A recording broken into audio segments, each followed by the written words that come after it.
High tears, நான் உங்கள் KR பேசுகிறேன். ஹோப் எல்லோரும் நல்லா இருக்கீங்கன்னு நம்புகிறேன். கடவுள்கிட்ட வேண்டிக்கிறேன். இந்த பதிவு எதுக்குன்னா, மதரை பற்றி பேசணும். அதை பற்றி பேசுகிறதுக்கு கரெக்டான ஆள் நானா அப்படிங்கிறது எனக்கு சத்தியமாக தெரியல. பட் எல்லா ஃப்ரெண்ட்ஸோடும் ஒர்க் பண்ணும்போதும், அவங்க ஒவ்வொரு விஷயம் என்கிட்ட சொல்லும்போதும், மதர்னா எப்படி இருப்பாங்க, என் ஃப்ரெண்ட்ஸோட மதர்லாம் நான் பார்த்துருக்கேன். அம்மான்னு தான் நானும் கூப்பிட்ருக்கேன். ஸோ அம்மாவுக்காக ஒரு பதிவு இது. என்னோட நண்பர்கள் எல்லாரும் இதை கேட்டுட்டு அவங்க அம்மாவை நல்லா பார்த்துக்கணும் அப்படிங்கிறதுக்கு மட்டும்தான் இந்த ஒரு முயற்சி. வேறு எதுக்காகவும் கிடையாது. நம்ம வாழ்க்கையில் நம்ம எப்போவுமே எது இல்லையோ அதை எதை நம்ம ரியலாக லாஸ் பண்ணியிருக்கிறோம் லைஃப்பில் அப்படிங்கிறது எல்லாத்துக்குமே தெரியும். அது ஒரு பெரிய வழியாக இருக்கும். நான் நிறையா பொண்ணுகிட்டலாம் நம்ம அலுமினியில் ஒர்க் பண்ணுற லீடர்ஸ்கிட்ட மெயினாக அவங்ககிட்டலாம் பேசுவேன். அவங்க ஏதாவது ஏதோ ஒரு டாபிக் இந்த மாதிரி சொல்லும்போது, எங்கள் அம்மா இப்படி சொல்லிட்டாங்க அப்படிங்கும்போது நான் டீட்டெயிலாக கேட்பேன். அப்புறம் கேட்டுட்டு இருக்கும்போது அவங்களே கேட்பாங்க, கேஆர் லைனில் இருக்கீங்களா இல்லையான்னு கேட்பாங்க. இருக்கிறேன்னு சொல்லுவேன். அவ்வளோ தூரம் உன்னிப்பாக கவனிப்பேன். அவங்க என்ன சொன்னாலும் அதை 10 வருஷம் கழிச்சு சொன்னாலும் அவங்க அம்மா நீங்கள் இப்படி சொன்னீங்களா அப்படின்னு சொல்லுவேன். அது என்ன காரணம் அப்படின்னா, அம்மாங்கிறது அவ்வளோ பெரிய விஷயம் லைஃப்பில். நான் சின்ன வயசுலேருந்து பிரசன்னாவோட அம்மாவை பார்த்துருக்கேன், சுரேஷோட அம்மாவை பார்த்துருக்கேன், அப்புறம் வெங்கடேஸ்வர சாமி அவங்க அம்மாவை பார்த்துருக்கேன், எங்கூட இருந்த ரத்னவேல் அவங்க அம்மாவை பார்த்துருக்கேன். இந்த மாதிரி மதர்ஸ் எல்லாம் நான் பார்த்த சதீஷ்னு ஒரு கசின் இருந்தா, அப்படியே இறந்து போயிட்டா, அப்படி ரெஸ்ட் இன் பீஸ் மாப்பிள்ள. அவங்க அம்மாவை பார்த்துருக்குறேன். கனகு, சின்ன கனகுன்னு கூப்பிடுவாங்க ஊருக்குள்ள, இன்னொரு பையன் இருக்கு அப்படி கனகராஜ்னு, அவங்க அம்மாவை பார்த்துருக்குறேன், சரஸ்வதி அத்தை. இந்த மாதிரி அம்மா அப்படிங்கிறது எந்த மாதிரி ஒரு பியூரான ஒரு ரிலேஷன்ஷிப் லைஃப்பில் ஒரு பையனுக்கு அப்படிங்கிறது அதுக்கு ஈடிணையாக எதுவுமே இல்லை. அம்மாவுக்கு ஈடிணையாக இந்த உலகத்தில் எதுவுமே இல்லை. அது நீங்கள் உணர்ந்தவங்க, கூட இருந்தவங்க, உங்கள் எல்லாத்துக்கும் இப்போ கோபுவை பார்த்துருக்கேன். இந்த மாதிரி நிறையா நண்பர்கள் நான் பார்த்துருக்கேன். அவங்க அம்மாவை அவங்க எப்படி பார்ப்பாங்க அப்படின்னு ஒரு விஷயம் இருக்குல்ல. இப்போ நீங்கள் சினிமா ரெஃபரன்ஸ் நம்ம பெருசாக எடுத்துக்கிறது இல்லை, பட் உங்களுக்கு புரியறக்காக சொல்கிறேன். எம்ஜிஆரை பார்த்தீங்கன்னா அவங்க அம்மாவை அவர் எப்படி பார்த்துக்கிட்டாரு. விஜயகாந்துக்கு அவங்க அம்மா இல்லை, அதனால் விஜயகாந்த் அப்படி ஒரு மனுஷனாக மாறினார். ரஜினிகாந்துக்கு அவங்க அம்மா இல்லை, சின்ன வயசுலேயே கொஞ்சம் இறந்துட்டாங்க. பட் அவர் அந்த சினி ஃபீல்ட் எல்லாம் அவர் நிறையா அவரை வச்சு ப்ரொடியூஸ் பண்ணால் லாஸ் ஆகாத அளவுக்கு அவர் பார்த்துக்கிட்டாரு. மற்றவங்களுக்கு விஜயகாந்த் அளவுக்கு பெருசாக மற்றவங்களுக்கு ஹெல்ப் பண்ணலை அப்படின்னு ஒரு வருத்தம் எனக்கு இருக்குது. அவரோட ஃபேனாக நான் இருந்த காலத்தில் எனக்கு பெரிய ஒரு வருத்தம் இருந்துச்சு. அவர் இன்னும் உதவிகள் நிறையா பண்ணியிருக்கணும் அப்படிங்கிறது இருந்துச்சு. பட் விஜயகாந்த் அதெல்லாம் பண்ணார், ரொம்ப சந்தோஷமாக இருந்துச்சு. அம்மா அப்படிங்கிறது அது அதுக்கு ஈடிணை எதுவுமே இல்லடி. எஸ், நீங்கள் இருக்கிற அம்மாலாம் என்கிட்ட பேசுகிறாங்க. ஏன்னா தாயில்லா பையன் அப்படிங்கிறதுனால, இப்போ நம்ம நண்பர்களே யாராவது ஏதோ ஒரு தப்பு பண்ணிட்டீங்க, நீங்கள் பேசாமல் இருக்கிறீங்க, நீங்கள் ஒரு விஷயம் சரியா இல்லைன்னா கூட என்கிட்ட அவ்வளோ தூரம் சொல்லுவாங்க. என் பையனை பார்த்துக்குங்க, என் பிள்ளைய பார்த்துக்குங்க அப்படின்னு ரொம்ப சொல்கிறது அம்மாவாக தான் இருப்பாங்க எப்போவுமே. அதே மாதிரி இன்னைக்கு கூட பியூவில் ஒரு லீடு கேட்டிருந்தாங்க. இந்த மாதிரி என்னோட கசினு வேலை இல்லைன்னு சொல்கிறான், படிச்சுட்டு அவங்க அம்மா ரொம்ப ஃபீல் பண்ணுறாங்க அப்படின்னு. அம்மா ரொம்ப ஃபீல் பண்ணுறாங்க அப்படின்னு அந்த வேர்டை பார்த்தோன்னே அதை பார்த்துட்டு ஹை டியர்னு ரிப்ளை பண்ணேன். ஏன்னா நம்மளுக்கு நிறைய மெசேஜ் ஆஃப்லைனில் வரும் டிஎஸ். இவங்க யாரும் கமிட்டி மூலமாகவும் ரீச் பண்ண மாட்டாங்க, குரூப்பில் போட மாட்டாங்க. இந்த உதவி கேட்குறதுல அவ்வளோ ஒரு ப்ராடு மைண்டடாக இருக்கணும், லாயலாக இருக்கணும், கிராட்டிடியூடோடு இருக்கணும் அப்படிங்கிறதெல்லாம் நிறைய மக்களுக்கு அது புரிய மாட்டேங்குது. எதை வெளியே சொல்லணும், எதை வெளியே சொல்லக்கூடாதுங்கிறதுல இன்றைக்கி காலம் மாறி வேற ஒரு கலியுகமாக மாறி போயிடுச்சு இன்றைக்கெல்லாம். அப்போது நீங்கள் எல்லாருமே மோஸ்ட் ஆஃப் த பீப்புளுக்கு அம்மா இருந்திருக்காங்க. ஆனால் அம்மா இருந்து கூட நீங்கள் எவ்வளோ தப்பு பண்ணியிருக்கீங்க, எவ்வளோ ஹர்ட் பண்ணுறீங்க மற்றவங்கள, எவ்வளோ தப்பான வழிக்குள்ள நம்ம போகிறோம் அப்படிங்கிறத நீங்கள் பார்க்கணும்ல டிஎஸ். என் லைஃப்லலாம் என்னை நல்லா படிங்கன்னு யாரும் அம்மா அம்மா சைடுன்னு சொல்கிறேன். என்னை படின்னு சொன்னது கிடையாது, வேலைக்கு போகணும்னு சொன்னது கிடையாது, கல்யாணம் பண்ணிக்கணும்னு சொன்னது கிடையாது, குழந்தை பெற்றுக்குன்னு சொன்னது கிடையாது. நான் ஓரளவுக்கு நல்லா வந்ததுக்கப்புறம் இப்போ எங்கள் அப்பாரையும் காலத்துலேருந்து எங்கள் தாத்தா காலத்துலேருந்து இருந்த பிரச்சனையை பூரா நான் சால்வ் பண்ணுறேன். அப்பா காலத்துல இருந்தது, என்னோட காலத்துல இருந்தது, 3 ஜென்ரேஷனுக்கு உண்டானது நான் ஒரே ஆள் தலையில் கொண்டு வந்து வச்சாங்க. எங்கள் அம்மா இருந்து அதை வேணான்னு சொல்லியிருக்கோம். ஐயோ என் பையன் தாங்க மாட்டான், இத்தனையும் கொண்டு அவங்ககிட்ட கொடுக்காதீங்க, அவன் எத்தன ஸ்ட்ரெஸ் அவன் ஹேண்டில் பண்ணுவான். வேண்டாம் அவன நிம்மதியா விடுங்கன்னு சொல்லியிருக்கோம். அதெல்லாம் சொல்றக்கு யாருமே இல்ல. இப்ப நீங்க சொல்லலாம். இப்ப வந்து ஸ்பௌஸ் இருக்காங்கல்ல. ஸ்பௌஸ் அத எல்லாரும் வந்து சொல்றது வந்து திரும்ப திரும்ப இப்ப இந்த கல்யாணம் ஆகாத புள்ளைங்க நெறைய பேர் இருக்காங்க. ஒரு 30 வயசு, 35 வயசு இந்த மாரிலாம் ஒரு ஒரு சிலர் இருக்காங்கப்பா. அதேமாரி பசங்களும் இருக்காங்க. அவங்க சுத்தி வளச்சு என்கிட்ட என்ன வந்து சொல்லுவாங்கன்னா, இன்டைரக்ட்டா வந்து "யூ ஹேவ் ஸ்பௌஸ்" அப்படின்னு சொல்லுவாங்க என்கிட்ட வந்து. அது டைரக்ட்டா சொல்ல முடியாது. இன்டைரக்ட்டா சொல்லுவாங்க. அப்ப அத அவங்களும் தான் பண்ணிக்கலாம். அத ஒண்ணும் பண்ண முடியாதுன்னுலாம் கிடையாது. யார் வேணா கல்யாணம் பண்ணிக்கலாம். யாருக்கு வேணா ஸ்பௌஸ் வந்துரலாம். அம்மாவுக்கு என்ன பண்றது? அம்மாவ போய் எங்க போய் சம்பாரிக்கிறது? அம்மாவோட அன்புங்கிறது வந்து அவ்ளோ ஒரு அதாவது அந்த அம்மாவோட அன்புக்கு நிகரா வந்து இந்த உலகத்தில வந்து எதுவுமே கிடையாதுங்கிறது, நான் வந்து ஒவ்வொரு விஷயத்த நான் கோ த்ரூ பண்ணும்போது, ஒரு அம்மா இருந்தா என்னெல்லாம் கேர் பண்ணியிருப்பாங்க. சினிமாலலாம் நான் பார்த்துருக்கேன் டியர்ஸ். ஒரு அம்மா வந்து அந்த பையன வந்து எப்படி வளர்த்துவாங்க தெரியுமா? அவனுக்கு எல்லாமே குடுப்பாங்க. சாப்பாடு கொண்டு வந்து குடுப்பாங்க. கை கழுவுறதுக்கு கொண்டு வந்து குண்டா கொண்டு வந்து குடுப்பாங்க. கை அப்படியே கழுவுவான். வாய தொடச்சு விடுவாங்க. டெய்லி சாப்பிட்டு போறானான்னு பார்ப்பாங்க. அவன் எந்த வேலை படிச்சு முடிச்சு அரியர் கிளியர் பண்ணாம இருந்தா கூட அவங்க அம்மா வந்து விட்டுக் குடுக்க மாட்டாங்க. வேலைக்கு போகாட்டி விட்டுக் குடுக்க மாட்டாங்க. என் பையன் ராஜான்னு சொல்லுவாங்க. அவன் பையன பத்தி பெருமையா பேசுவாங்க. பொண்ணு பார்க்க போவாங்க. லவ் பண்ணா அதுக்கு சப்போர்ட் பண்ணுவாங்க. பிரேக்கப் ஆயிடுச்சுனா அதுக்கு சப்போர்ட் பண்ணுவாங்க. திரும்ப அந்த லவ் செட் ஆனா அதுக்கு சப்போர்ட் பண்ணுவாங்க. அந்த அம்மாங்கிறது வந்து அந்த உலகத்திலேயே அந்த பையனுக்கு வந்து அந்த பொண்ணுக்கு வந்து அம்மாங்கிறது வந்து அவ்வளோ ஒரு பெரிய சப்போர்ட்டா இருந்திருக்கு. இங்க நெறைய பேர்த்த நம்ம யுஎஸ்ல பார்த்துருக்கோம். இங்க வந்து ஒரு டெலிவரி அப்படிலாம் அவங்களுக்கு ஆச்சுன்னா, அவங்க ஒய்ஃப்க்கு வந்து பையனோட அம்மாவோ, கண்டிப்பா பொண்ணோட அம்மா வந்துருவாங்க.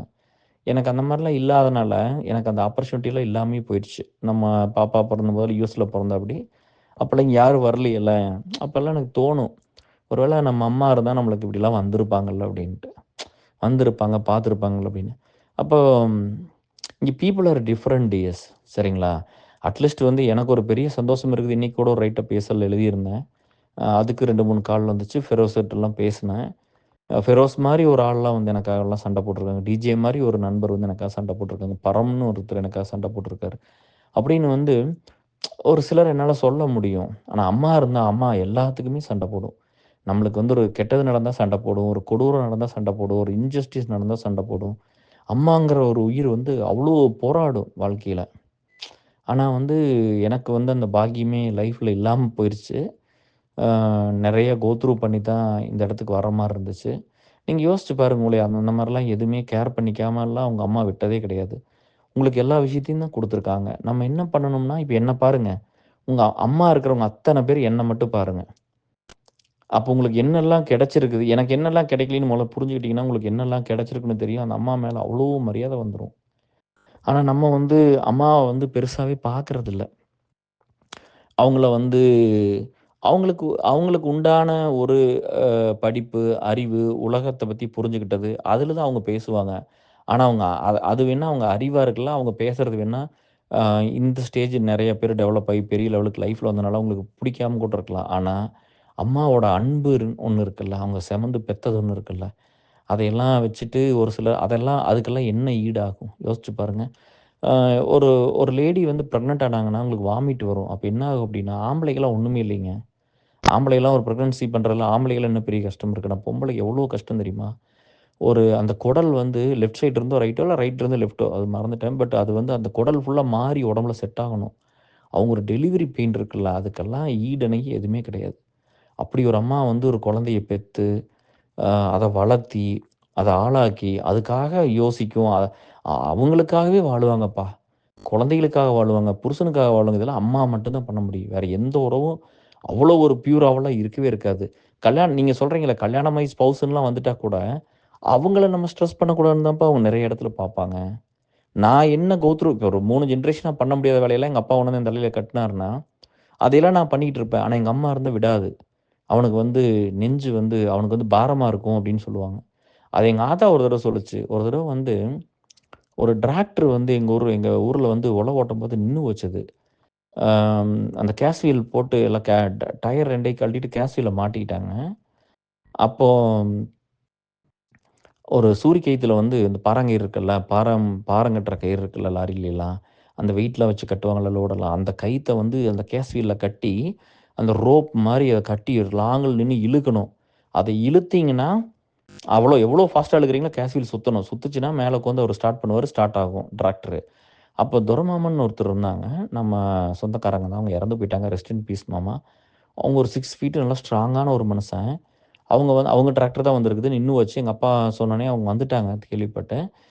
வந்து அவர் வந்து ஒரு கயித்துல போட்டு சுத்துறாரு. சுத்தி அந்த டிராக்டர் கேஸ் வீல் இழுக்கும்போது, அந்த கேஸ் அந்த க அந்த வ எங்க வீட்ல இருந்த அந்த ஒரு கயிறு வந்துங்க, அது அவ்வளோ நேரம் சுத்துனங்காட்டி கயிறு அந்து போச்சு. இவரு வந்து அப்படியே வந்து ரொம்ப தூரம் தள்ளி விழுந்துட்டாரு. அது விழுந்தோனே அப்புறம் எங்க அப்பா வந்து "கெலவரம் போய் கயிறு வாங்கிட்டு வான்னு" சொல்லி என் தம்பிய அனுப்பிச்சுட்டு, அந்த கயிறு வாங்கிட்டு வந்ததுக்கப்புறம் கட்டி என்னைய வந்து கூப்பிட்டாரு. "கனகு நீ வந்து சுத்துறா" அப்படின்னாப்படி.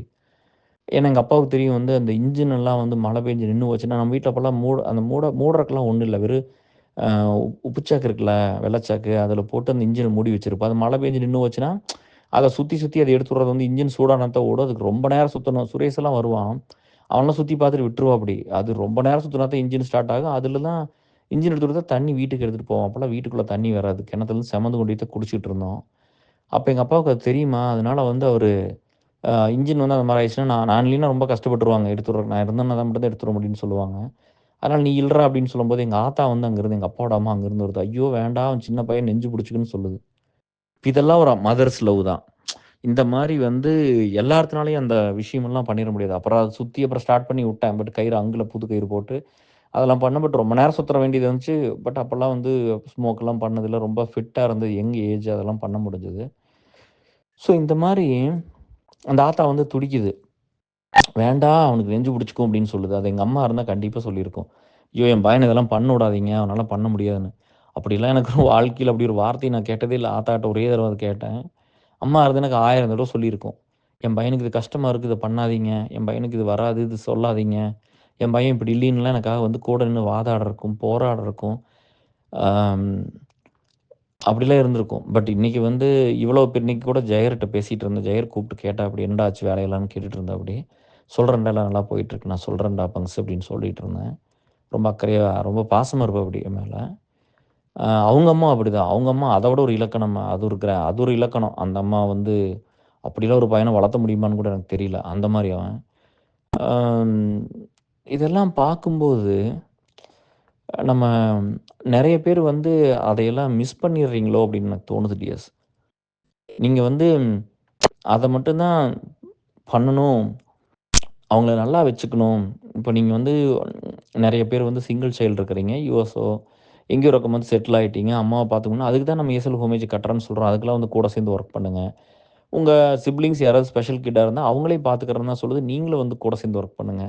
அப்ப அந்த வேலைய செய்யணுமல்ல. எல்லாரும் வந்து ஒண்ணு செஞ்சா தான் நம்ம ஒண்ணு பண்ண முடியும். எம்கே வந்து டியர் வந்து 1 ஏக்கர் வந்து கான்ட்ரிபியூட் பண்ணிட்டாரு ESL ஹோமேஜுக்கு. அப்ப அடுத்தடுத்த வேலைய பண்றதுக்கு நீங்க எல்லாம் வந்தீங்கன்னா தானே பண்ண முடியும். இப்ப அம்மாவ வந்து அங்க பார்த்துக்கிறக்கு ஆள் இல்ல அப்படின்னா கூட நம்ம ஹோமேஜ் நல்லா பில்ட் பண்ணா, அங்கேலாம் அம்மா, அப்பாவ கொண்டு வச்சு நல்லா பார்த்துக்கலாம். அவங்களுக்கு வேணுங்கிறதெல்லாம் பண்ணி குடுக்கலாம். கடைசி காலம் நிம்மதியா இருக்கும். இப்ப நாங்க எல்லாருமே வந்து ஒரு ஸ்டேஜ்ல வந்து சொசைட்டிக்கெல்லாம் ஒர்க் பண்ணி முடிச்சுட்டு ESL ஹோமேஜுக்கு போகணும் அப்படின்னு தான் இருக்கிறோம். ஏன்னா, இத்தன மதர்ஸ பார்த்துக்கணும் அப்படிங்கிறது தான். எனக்கு என்னன்னா, நீங்க தான் வந்து அவங்கள சொல்லி புரிய வச்சு, ஒரு சில விஷயங்கள் வந்து அவங்க சரியா பண்ணலினா கூட, அவங்களுக்கு அன்ப குடுத்து, ஆதரவு குடுத்து, அவங்களுக்கு புரிய வச்சு நீங்க சொல்லணுமே தவிர, அவங்களோட பேசாம இருக்கிறதோ, அவங்களுக்கு பணம் அனுப்பாம இருக்கிறதோ, அத நீங்க பண்ணவே கூடாது. நான் என் பையன்கிட்டலாம் அதான் சொல்லுவேன். "உன்னை கஷ்டப்பட்டு படிக்க வச்சுடுறேன். அப்பா, அம்மா உயிரோட இருக்க வரைக்கும் நீ அப்பா, அம்மாவுக்கு மந்த்லி செலவுக்கு பணம் அனுப்பணும். அதுக்கப்புறம் அப்பா இல்ல, அம்மா இல்லைன்னா, யார் இருக்காங்களோ அவங்களுக்கு அனுப்பணும். உன் தங்கச்சி நீ பார்த்துக்கணும்." அப்படிதான் நம்மலாம் சொல்லி பையனையும் வளர்த்துறோம். என்ன பண்ணுவான்னு தெரியல. பட் அப்படிதான் சொல்றேன். ஏன்னா நம்ம அப்படிதான் பண்ணியிருக்கோம். ஆத்தாலாம் உயிரோட இருக்கிற வரைக்கும் ஆத்தாவுக்காக மாசம் மாசம் பணம் அனுப்பிச்சிருக்கேன். இப்ப அப்பாவுக்கும், மாமாவுக்கும் எல்லாத்துக்குமே அனுப்புறோம். ஸோ அந்த மாரி தான். நம்ம வந்து கண்டிப்பா பெத்தவங்கள பார்த்துக்கணும். நீங்க கொஞ்சம் பேர் வந்து அத கேட்கும்போது ரொம்ப சிரமமா இருக்குது. கஷ்டமா இருக்கு. நான் பேர் சொல்ல விரும்பல. அம்மா, அப்பாவ வந்து சரியா பார்த்துக்காம, நம்ம வந்து பெருசாயிட்டோம்னா, அவங்கள வந்து டிஸ்ரெஸ்பெக்ட் பண்றது, அந்த மாரிலாம் பண்ணவே கூடாது. அவங்கள வந்து அவங்களுக்கு உண்டான ஸ்பேஸ் நம்ம குடுத்து அவங்கள நல்லா வச்சுக்கணும். அத மட்டும் தான் நீங்க பண்ணணும்னு நான் சொல்றேன். ஏன்னா, இப்ப எம்ஜிஆர்லாம் நீங்க பார்த்தீங்கன்னா, அவங்க அம்மாலாம் வந்து சத்யபாமா அம்மாலாம் வந்து எம்ஜிஆருக்குலாம் வந்து ஒண்ணுமே பண்ணது கிடையாது லைஃப்ல. ஏன்னா, சோறு கூட சரியா போட முடியல. பள்ளிக்கூடம் படிக்க கூட கவர்மெண்ட் ஸ்கூல்ல கூட படிக்க வைக்க முடியல. வேலைக்கு அனுப்பிச்சுட்டாங்க. அந்த நாடக கொட்டையில போய் நடிக்கிறக்கு. அதுலயும் நடிச்சு வந்து ஒரு அம்மாவ அவர் அளவுக்கெல்லாம் ஒரு அம்மாவ இந்த தமிழ்நாடே வந்து அம்மாவ இவ்வளோ தூரம் பார்த்த காரணம் எம்ஜிஆர் ஒரு பெரிய ரீசன். ஏன்னா, அம்மாவ வந்து அவ்ளோ செலிப்ரேட் பண்ணுவாரு. எல்லா படத்துலயும் அம்மாவோட அவ்ளோ அட்டாச்டா இருப்பாரு. அவ்ளோ குளோஸா இருப்பாரு. அப்படி ஒரு அந்த அன்பு தான். அந்த அன்புக்கு மட்டும் தான் அவரு அடிமையா இருந்தாரு. அதனால தான் அம்மானா எல்லாமே அவரு அம்மானுங்கிறத எல்லாமே அப்படின்னு சொல்லி பண்ணுவாரு. பட் எனக்கு வந்து அந்த மாரி ஒரு உறவே இல்லாம போயிருச்சு. அம்மாங்கிறது ஒண்ணு இல்லாமயே வாழ்க்கையில போயிருச்சு. அந்த லாஸ யாருனாலயும் ஈடுகட்ட முடியாது. நீங்க சொல்லலாம், இது வந்து ஸ்பௌஸ் வந்துட்டாங்க, பொண்ணு வந்துருச்சு, எல்லாமே பண்ணிரும். அதெல்லாம் பண்ணவே முடியாது டியர்ஸ். அவங்கலாம் அவங்கவங்க ஸ்டேஜ்ல தான் டியர்ஸ் யோசிப்பாங்க. அப்ப என்ன பத்தி கொஞ்சம் யோசிக்கலாம். அம்மா மாரி ஒருத்தர் யோசிக்க முடியுமா? ஒரு பையனுக்கும், ஒரு பொண்ணுக்கும்? அதனால நீங்கலாம் வந்து உங்க அம்மாவ நல்லா பார்த்துக்கங்க. அவங்களுக்கு எந்த ஒரு கஷ்டத்தையும் நீங்க குடுத்துறக்கூடாது அப்படின்னு நான் வந்து தாழ்மையா வேண்டிக்கிறேன். நீங்க கொஞ்சம் புரிஞ்சுக்கங்க. அவங்க கிட்ட ஈகோ பார்க்காதீங்க. நம்மள பெத்தவங்க, வளர்த்துனவங்க, சோறு போட்டவங்க மெயினா. குளிக்க வச்சவங்க, பள்ளிக்கூடம் அனுப்பிச்சு விட்டவங்க, காலேஜ் அனுப்பிச்சவங்க, நம்மளுக்கு ஒரு குழந்தைய வந்து நல்லா வாழணும்னு சொல்லி அவங்க எடுத்துக்கிட்ட வழியெல்லாம் இருக்குல்ல, அவங்களுக்கு புடிச்சதெல்லாம் வாழ்க்கையில ஒண்ணுமே பண்ணியிருக்க மாட்டாங்க. ஸோ நீங்க அந்த ஒரு விஷயத்த தான் பார்த்துக்கணும்.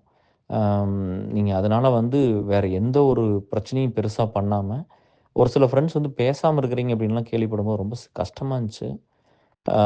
நான் சொல்லியிருக்கேன், நீங்க அப்படி பண்ணக்கூடாதுன்னு சொன்னேன். ஒரு சில சொத்து பிரச்சனைலாம் இருக்கு எனக்கு புரியுது. பட் இருந்தாலும் மதர் இஸ் மதர். அம்மாவ பத்தி அம்மா இல்லாத பசங்களலாம் நீங்க பாருங்க. அம்மா இல்லாத புள்ளைகளைலாம் பாருங்க. அவங்கலாம் எவ்வளோ கோ த்ரூ பண்ணியிருப்பாங்கன்னு. உங்க அம்மா ஒரு உயிர் ஜஸ்ட் பிகாஸ் ஆஃப் உங்களோட இருந்ததுனால, உங்க வாழ்க்கையில எவ்வளோ விஷயத்த அவங்க வந்து வசந்தமா மாத்தியிருப்பாங்க, நல்வழிப்படுத்தியிருப்பாங்க அப்படின்லாம் உங்களுக்கு இப்போ வேல்யூ பண்ணிக்க மாட்டீங்க. அது உங்களுக்கு எப்ப புரியும்னா, எங்கள மாரி ஒருத்தர வந்து நீங்க வாழ்க்கையில சந்திச்சீங்கன்னா மட்டும் தான் புரியும். இல்லைன்னா உங்களுக்கு புரியவே புரியாது. ஏன்னா உங்களுக்கு பேசிக்கா ஒரு விஷயம் கிடைக்கும்ல, அது எங்களுக்கு கிடைச்சிருக்காது. நாங்க எல்லா இடத்துலயும் தோத்து போயிருவோம். எல்லா இடத்துலயும் அடிபட்டுருவோம். எல்லா இடத்துலயும் உடைஞ்சு ஒண்ணும் இல்லாம போவோம். பட் இதெல்லாம் வந்து நம்மள ஸ்ட்ராங் ஆக்குங்கிறது அடுத்த பிரச்சனை. பட் இருந்தாலும் அந்த இடத்துல ஒரு உயிரா வந்து நம்மளுக்கு ஒண்ணு கிடைக்க வேண்டியது இல்லாம இருக்கும். எப்பவுமே வந்து அவங்க ஆசீர்வாதத்தோட தான் நம்ம இருக்கணும். அவங்க ஏதாவது வந்து சொத்துக்காக சண்டை போடாதீங்க டியர்ஸ். நம்ம எதையுமே எடுத்துட்டு போமாட்டோம். யாரு போனாலும் சும்மா தான் செத்து போயிருவோம். நம்ம வந்து யாரு என்ன வேணாலும் சொல்லட்டும். நீங்க வந்து அந்த ப்ராப்பர்ட்டிக்காக பெரிய சண்டை போட்டு குடும்பத்துக்குள்ள பிரச்சனைய பண்ணிக்கிட்டு, சிப்லிங்ஸோட பிரச்சனை பண்ணிக்கிட்டு, ஒரு பையன், ஒரு புள்ளைன்னா அங்க பிரச்சனை இருக்காது. பட் 2 அப்படின்னா, அந்த மாரி கொஞ்சம் அந்த டிஃபரன்ஸ்லாம் வரும்ல. ஸோ அதையெல்லாம் விட்டுட்டு, அம்மாவ முடிஞ்ச வரைக்கும் நல்லா வச்சுக்கங்க. முடியலையா கொண்டு வந்து என்னால பார்க்க முடியலன்னு சொல்லுங்க. நம்ம எஸ்எல் ஹோமேஜில வச்சு பார்த்துக்கலாம். சரிங்களா? நல்லா பார்த்துக்கலாம். அவங்க சந்தோஷமா இருக்கிற மாரி பார்த்துக்கலாம். அம்மாங்கிற உயிர் நல்லா இருந்துட்டு செத்து போயிரணும் டியர்ஸ். அவங்க வந்து ஐயோ! என் பையன் வந்து இப்படியெல்லாம் நான் எங்க அம்மாலாம் அத பார்க்காம போயிருச்சு. சின்ன வயசுலயே இறந்து போனதுனால எனக்கு அந்த பாக்கியம் கிடைக்கல. அவங்களுக்கு அந்த குடுப்பினை இல்ல. பட் உங்க அம்மாலாம் உயிரோட நெறைய பேத்தோட அம்மா இன்னும் உயிரோட இருக்காங்க. நீங்கலாம் அவங்கள நல்லா பார்த்துக்கங்க. அவங்களுக்கு வேணுங்கிறது அவங்களோட ஆசையெல்லாம் வந்து நீங்க நல்லா இருக்கணுங்கிறது மட்டும் தான். கொஞ்சோண்டு டைம் குடுங்க. ஒரு சிலர் வந்து பணமெல்லாம் குடுக்குறதில்ல. அவங்க நெறைய கடன வாங்கி பண்றாங்க. அப்படிலாம் வந்து எனக்கு கம்ப்ளைண்ட் வருது. நம்ம ஏசெல்ல கூட வந்திருக்கு. இந்த மாரி வந்து எனக்கு என் பையன் வந்து இத்தன வருஷமா சாஃப்ட்வேர்ல வேலை செய்றான். கேர் இந்த மாரி எனக்கு எதுவுமே குடுத்தது இல்லைன்னுலாம் சொல்லும்போதெல்லாம், அவன கூப்பிட்டு அந்த பையன கூப்பிட்டு ஒரு தடவ 2 தடவ திட்டியிருக்கிறேன். அதெல்லாம் தயதாட்சணியம்லாம் பார்த்தது கிடையாது. ஏன்னா மதரோட லவ்வுக்கு முன்னாடி என்ன இருக்கு? அப்படிலாம் பேசியிருக்கேன்.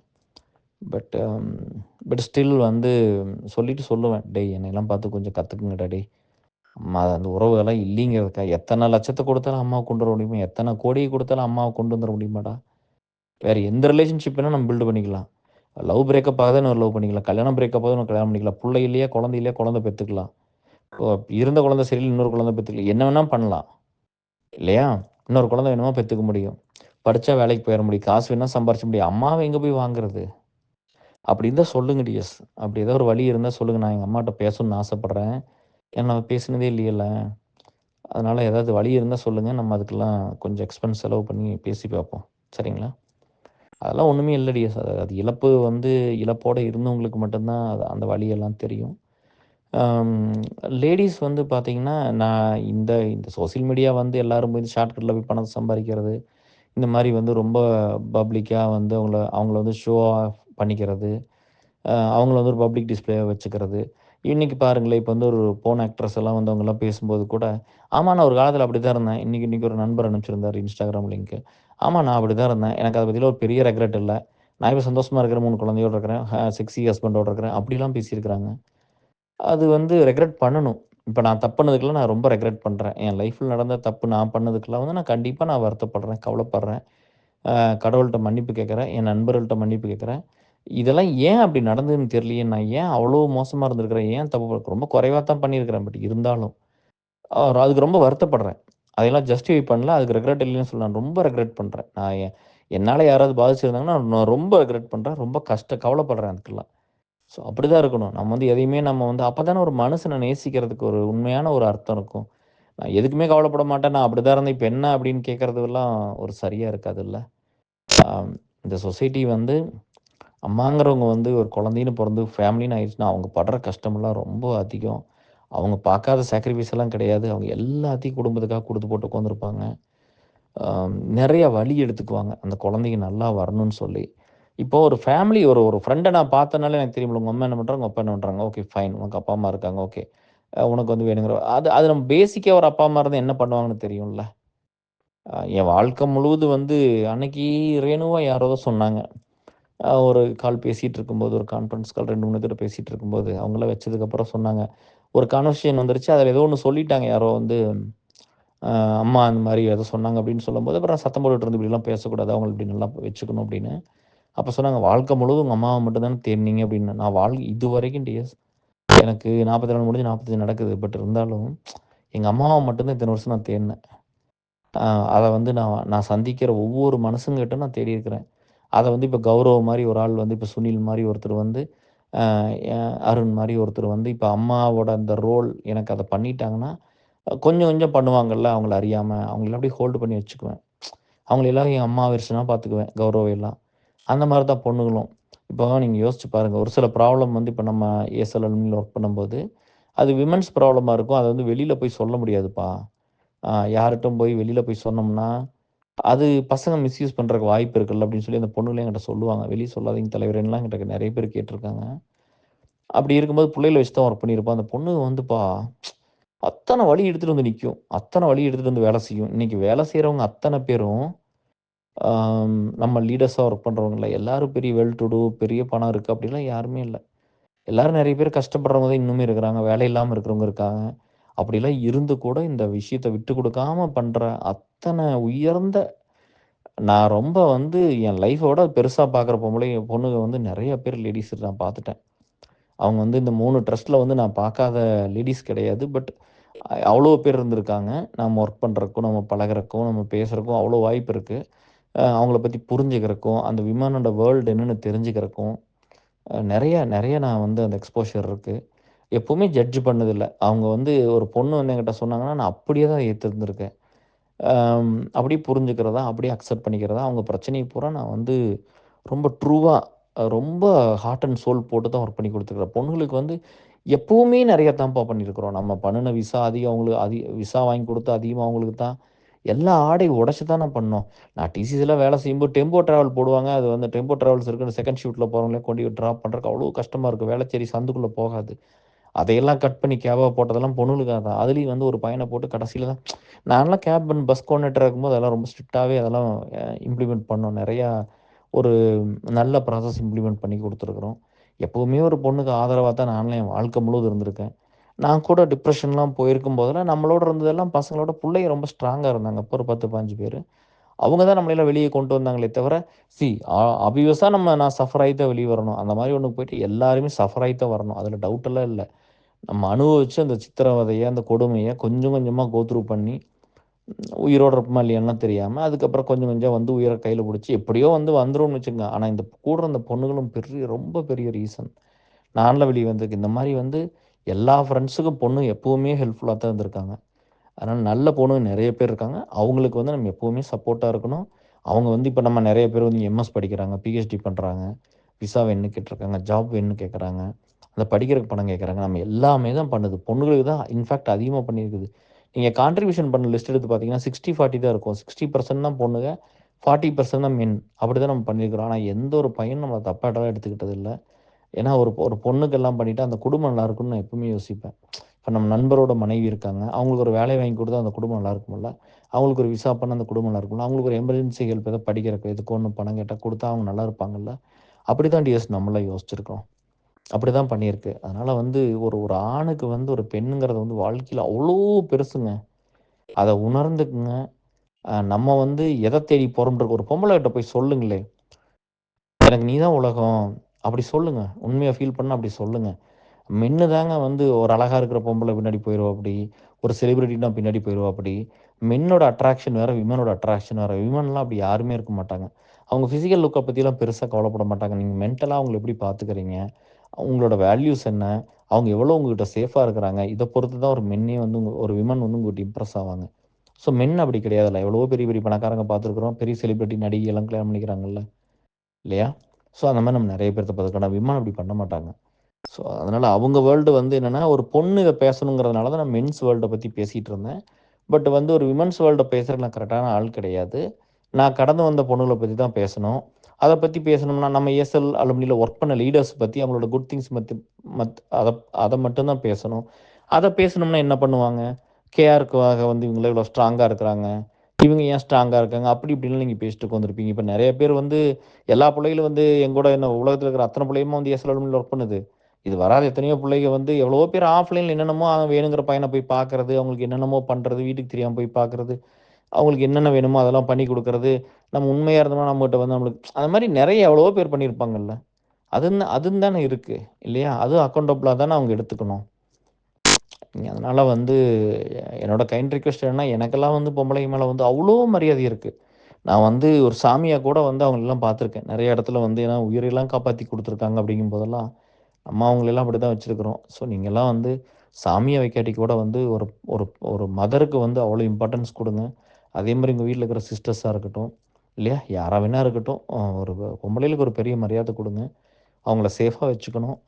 இந்த உலகமே வந்து அவங்கள சுத்தி தான் இருக்கு அப்படிங்கிறது தான் நான்லாம் வந்து லைஃப்ல கத்துக்கிட்டது.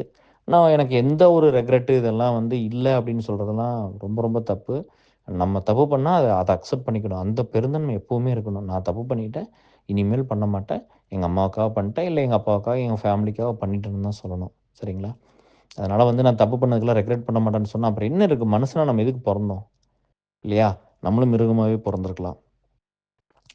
அப்புறம் ஒரு சில ஃப்ரெண்ட்ஸோட அம்மாவ பத்திலாம் நெறைய ஸ்டோரீஸ் இருக்குது. இப்ப சுரேஷோட அம்மாலாம் எடுத்துக்கிட்டீங்கன்னா, அப்பா ஒரு அம்மா தனியா இருந்து அவனையெல்லாம் எப்படி உருவாக்குச்சு தெரியுங்களா? அவன் ஒருத்தன் வந்து அந்த ஃபேமிலியவே திருப்பி மறுபடியும் நல்லா முன்னுக்கு கொண்டு வந்துட்டாப்படி. அந்த மாரி எவ்வளவோ ஃப்ரெண்ட்ஸு. அம்மான்னு சொல்லி நான் வந்து அதெல்லாம் பார்க்கும்போது எனக்கு துடிக்கும் டிஎஸ். அம்மாவோட அவ்வளோ பாசமா அவங்கலாம் இருக்கிறாங்க. அவங்க அம்மா இன்னும் அவங்களுக்கு இருந்து எல்லாம் ஒரு நல்லது கெட்டது சொல்றாங்க. என் பொண்ணு, பையன் நல்லா இருக்கும்னு நெனைக்கிறாங்க அப்படின்லாம் பார்க்கும்போது, அப்பா! எவ்வளோ ஒரு அன்லக்கிடா. நம்ம வந்து இந்த பீப்பிள் லைஃப்ல ஒர்க் பண்றதுக்கு காரணமே இத்தன வலி மட்டும் தான். அப்ப நம்மள மாரி இருக்கிறவங்களுக்கு ஹெல்ப் பண்ணணும்னு வந்தது தான். அப்புறம் எல்லாத்தையும் சேர்த்துக்கிட்டு அப்படிதான் ஒர்க் பண்ணோம். பட் நம்மளுக்கு என்னன்னா, நம்ம வந்து இதையெல்லாம் பெருசு பண்றது நெறைய பேரோட வாழ்க்கைய மாத்துறதுக்கு தான். நம்ம ஒண்ணும் ஸ்கேமர்ஸ் கிடையாது. நம்ம ஒண்ணும் வந்து ஷார்ட்கட்ல பணம் சம்பாரிக்கிற சொல்றது கிடையாது. நம்ம எல்லாத்தையும் ப்ராப்பரா படிங்க. வேணுங்கிற விசாவ வாங்குங்க. வேலைக்கு போங்க. குடும்பத்த நல்லா கொண்டு வாங்க. உங்களால முடிஞ்ச உதவிய வந்து ஏசலுக்கும், அலுமினிக்கும் பண்ணுங்க. நம்ம சொசைட்டிக்கு ஒண்ணு பண்ணலாம். நண்பர்களுக்காக இது ஆரம்பிச்சது தான். பட் இன்னைக்கு ஒரு சோசியல் ரிஃபார்ம், ஒரு சோசியல் மூவ்மெண்ட்டா ஆ நம்ம வந்து ஒரு சமுதாயத்துக்காக ஒரு நல்ல விஷயங்கள் பண்ணிட்டுருக்குறோம். ஸோ, அதுக்கெல்லாம் நீங்க சப்போர்ட் பண்ணுங்க. நம்ம ஏசல் ஹோமேஜி நம்ம ரொம்ப நல்லா ரெடி பண்ணோம்னா, ஆ குயிக்கா ரெடி பண்ணோம்னா, நம்ம அம்மா நெறைய பேர்த்த பார்த்துக்கலாம். இப்ப நீங்க நோட் பண்ணியிருப்பீங்க. நான் எல்லா ஃப்ரெண்ட்ஸோட அம்மாவையும் நான் அம்மான்னு தான் கூப்பிட்டுருக்கிறேன். எல்லா ஃப்ரெண்ட்ஸோட அப்பாவையும் வந்து நான் அப்பான்னு தான் கூப்பிட்டுருக்கேன். இதெல்லாம் மாத்தி வந்து நம்ம எப்பவுமே கூப்பிட்டதெல்லாம் கிடையாது. அதனால அம்மாவ நல்லா வச்சுக்கங்க. அவங்களுக்கு பணம் அனுப்புங்க டியர்ஸ். அது ரொம்ப முக்கியம். அவங்கள விட்றாதீங்க டியர்ஸ். அவங்கள வந்து வயசாயிருக்கும். எனக்கு புரியுது. ஆள் இல்லைனா கூட நம்ம ஏதோ ஒரு ஆள் போட்டு நம்ம நல்லா பார்த்துக்கணும். அவங்கள வந்து விட்டுறக்கூடாது. நம்மள பெத்து வளர்த்திருக்காங்க. அந்த சிச்சுவேஷன் நம்மளுக்கு வரக்கு ரொம்ப நாள் ஆயிராது. இப்ப நம்ம என்னெல்லாம் வந்து ஒரு க்ருயாலிட்டி பண்றோமோ, நம்மளுக்கு வர்றக்கு ரொம்ப நாள் ஆயிராது. நான் லைஃப்ல நெறைய பார்த்துருக்கிறேன். அந்த மாரி யாரெல்லாம் பண்ணாங்களோ, அவங்க எல்லாமே அத கோ த்ரூ பண்ணியிருக்காங்க. ஸோ, அதனால நீங்க நம்மளும் வந்து எப்பவுமே சொல்லுவாங்க, இந்த ஒரு ஒரு ஒரு உவமை இருக்கு. இந்த குருத்தோலை வந்து இந்த பழுத்து போன ஓலைய பார்த்து சிரிக்குமாம், அந்த மாரி தான். இப்போ நான் பாருங்களேன், எனக்கு இன்னும் வந்து சின்ன வயசு மாரி தான் இருக்குது. நான் ஃபீல் பண்ணிக்கிறேன். நான் பார்த்தா 45 ஆயிருச்சு. வயசு போறது, நம்ம வயசாகுறது, நம்மளும் வந்து அந்த வயோதிகம் ஆகுறது, நம்மளும் முடியாம போறது, இன்னெபிலிட்டி வர்றதெல்லாம் ரொம்ப சீக்கிரம் நடந்துரும். இந்த வாழ்க்கை ஒண்ணுமே இல்ல டியர்ஸ். நான் நெனச்சு பார்த்தா எனக்கு கடைசி ஒரு 10 வருஷம் எனக்கு எப்படி போச்சுன்னு தெரியாது. கடைசி ஒரு 5 வருஷம் 2005லிருந்து எப்படி போச்சுன்னு கூட எனக்கு தெரியல. சரிங்களா? அது நெறைய பேர் வந்து பெனிஃபிட் ஆயிருக்கீங்க, நல்லா இருக்கீங்கன்னு உங்கள பார்க்கும்போது மட்டும் தான் அது எனக்கு தெரியும். அதே மாரி அப்பாவ பத்தி இந்த மென்ஸ் வேர்ல்டு நெறைய பேசியாச்சு. இது ஒரு விமனுக்கு இது இருக்கட்டும். 2 விஷயம் தான். அம்மாட்ட பேசுங்க. அம்மாவுக்கு பணம் அனுப்புங்க. அவங்களுக்கு வேணுங்கிறதெல்லாம் செஞ்சு குடுங்க. அவங்க வந்து சந்தோஷமா இருந்துட்டு போணும் டியர்ஸ் இந்த உலகத்துல. ஏன்னா, அவ்வளோ டிசர்விங்கான ஒரு பெர்சனாலிட்டி வந்து மதர் தான். சரிங்களா? நான் ரொம்ப எமோஷனல் ஆயி பேசிறக்கூடாது அப்படிங்கிறனால தான் இன்னைக்கு ஆடியோ பண்ணல, இல்லாட்டி வீடியோ பண்ணியிருப்பேன். நெறைய ஃப்ரெண்ட்ஸ பார்த்துருக்கேன். அவங்க அம்மா வந்து இப்போ வஞ்சியோட அம்மாவெல்லாம் அப்படிலாம் ஒரு அம்மா இருக்க முடியுமான்னு கூட தெரியல. அவ்வளோ ரசிப்பாங்க. வஞ்சிய அவ்வளோ கேர் பண்ணிக்குவாங்க. ஆ எனக்கு அதெல்லாம் ரொம்ப புடிக்கும். ஒரு மதர் லவ்னா இப்படி தான் இருக்குமான்னு. அவங்க கேர் வந்து வஞ்சி 100 200% பண்ணாங்கன்னா, நம்மளையெல்லாம் ஒரு 70% பண்ணாலே நம்மளுக்கு பெருசா இருக்கும்ல. அவங்க அப்படி பண்ணுவாங்க. அந்த மாரி வாசு அவங்க வீட்டுக்கு போயிருக்கிறேன். அவங்க அம்மாவ பார்த்துருக்கிறேன். அந்த மாரி எல்லாம் ரொம்ப ரொம்ப லவ்வபிள்ப்பா. ரொம்ப ஸ்வீட்டு. ஸோ நீங்க வந்து எல்லா ஃப்ரெண்ட்ஸ் ராமோட அம்மாவ பார்த்துருக்கேன். நெறைய பேர்த்த பார்த்துருக்கேன். எல்லாரும் அப்படித்தான் இருந்திருக்காங்க. ரொம்ப நல்ல மதர். நீங்கலாம் பிளஸ்டுப்பா. நல்லா வச்சுக்கங்க. சரியா? இருக்கும்போது பார்த்துக்கங்கப்பா. விஜயகாந்த் சார் மாரி, ஐயா மாரி பண்ணிறாதீங்கப்பா. அவர் இறந்து போனதுக்கப்புறம் டெய்லி வந்து ரீல்ஸு, டெய்லி வீடியோ இதேவே பண்ணிட்டு இருக்கிறீங்க. உயிரோட இருக்கும்போது நீங்கலாம் எங்கப்பா போனீங்க? நம்மளுக்கு ஒரு நல்ல தலைவர் கிடைச்சிருப்பார்ல மக்களுக்கு. அது பண்றதே இல்ல. அந்த வேலைய யாருக்கும் பண்ணிறாதீங்க. அந்த பாவத்த யாருக்கும் பண்ணாதீங்க. சரியா? ஜட்ஜ் பண்ணாம நல்லபடியா வாழுங்க. அம்மாவ நல்லா பார்த்துக்கங்க. வேணுங்கிறதெல்லாம் உங்களுக்கு பண்ணி குடுங்க. நம்ம வாழ்க்கை நல்லாருக்கும். சரியா? Love you all. Take care. By.